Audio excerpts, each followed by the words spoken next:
आज दिन शुक्रवार को नगर परिषद की बोर्ड की बैठक आयोजित थी। वहीं दूसरी तरफ नगर के छठिया पोखरा पर सामाजिक मंच के बैनर तले जनता की अदालत लगाई गई। सामाजिक मंच का यह तीसरा कार्यक्रम रहा था।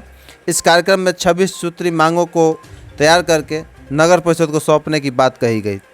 के संयोजक प्रदीप शरण ने कहा कि अगर 21 दिनों के अंदर नगर परिषद इन मांगों पर जवाब नहीं दिया जाता है तो तमाम लोकतांत्रिक प्रकार के संघर्ष आगे किए जाएंगे।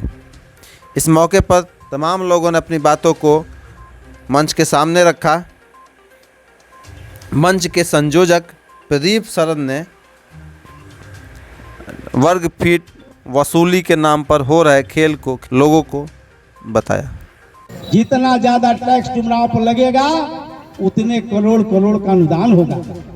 आज बोर्ड की बैठक हो रही है 27 तारीख को। होल्डिंग टैक्स कोई मुद्दा नहीं है।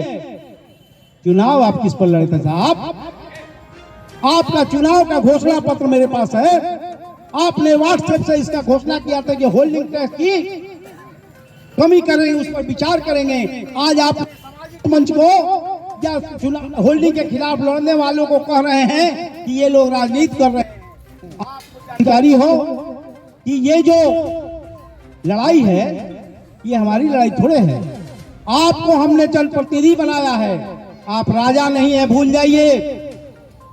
सिंहासन खाली करो कि जनता आपकी है। हम 1974 के आंदोलन के सिपाही हैं। हम लोग ने इमरजेंसी के खिलाफ लड़ाई लड़ी जब आतंक का साम्राज्य था, और आज भी हम लोग उसी मुद्दे पर लड़ने के लिए तैयार हैं। छठिया पोखरा करने का मकसद क्या था, हम फिर याद करते हैं।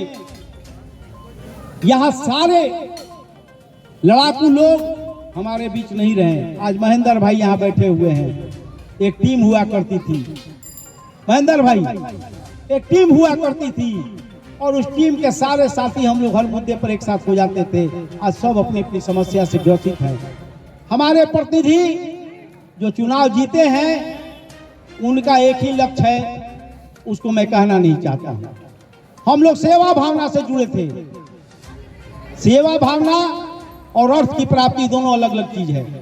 आज नए लोग आते हैं, हमारे यहाँ से कागज ले जाते हैं और कागज को कहीं ब्लैकमेल कर देते हैं। अभी 2 पत्रकार हमसे नाराज हैं। हम लोग का कोई न्यूज अखबार में नहीं छपता है। बहाना बनाया जाता है। बहाना ये बनाया जाता है कि भाई आप 4 बजे के पहले दीजिए, आप 4 बजे के पहले दीजिए, आपको सूचना दी जाएगी, आपका छपेगा। अरे भाई, अभी पीएम साहब आ जाएंगे, अभी डीएसपी साहब आ जाएंगे, आप उनका न्यूज रात में 22 में पढ़ के क्या छापिएगा। आप कर क्या रहे हैं भैया पत्रकार महोदय? डुमरांव में 4 तरह के लोग हैं, ध्यान दीजिए। डुमरांव में 4 तरह के करदाता हैं, बसिंदे हैं। अभी हमको जब हम लोग जन जागरण कर रहे थे तो पता चला कि डुमरांव में बहुत लोगों ने तो होल्डिंगे नहीं कटाया है।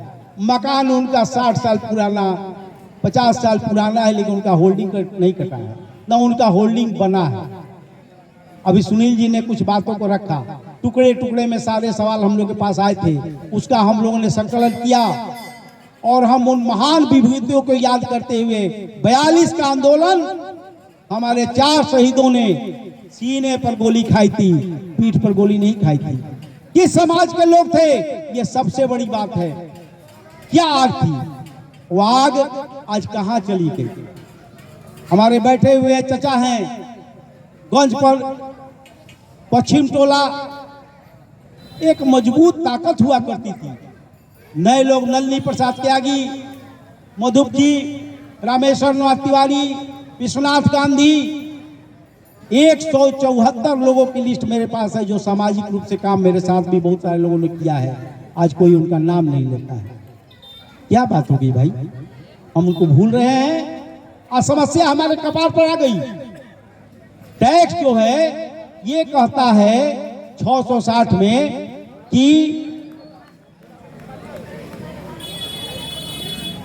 ये 2005 में मीरा देवी के द्वारा लगाया गया था, 2007 में, और उसको जो है विभागीय पत्रांक 34/51 दिनांक 26/9/2011 द्वारा परिचारित दरें वापस ले ली गई, उसको रद्द कर दिया गया।